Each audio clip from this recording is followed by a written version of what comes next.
काल ऑफिसची कुलीग घरी आली. आम्ही दोघी खूप चांगल्या मैत्रिणी आहोत. ती आणि मी सोबतच ऑफिसला प्रेग्नंट होतो. तर सोबत जाणं, सोबत सगळ्या गॉसिप्स करणं. त्यानंतर घरी आल्यानंतर ती माझ्या बाळाला बघायला आली, तर फर्स्ट टाईम तिने छान असं गिफ्ट वगैरे आणलं आणि ती तिच्या मुलीला पण घेऊन आली होती. गप्पा अशाच ऑफिसच्या गप्पा तिने परत दुसरीकडे जॉईन केलं.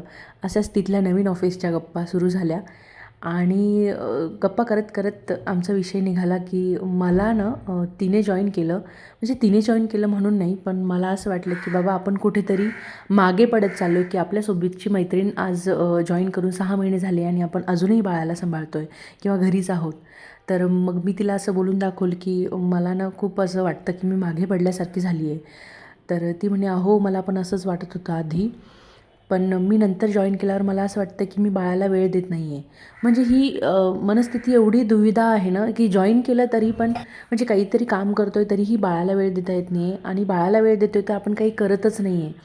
असं खरं आईपणानंतर हे चॅलेंजेस अजून वेगळे असतात आणि स्पेशली ज्या मुली वर्किंग असतात ना, त्यांच्यासाठी हे थोडंसं कठीण होऊन जातं.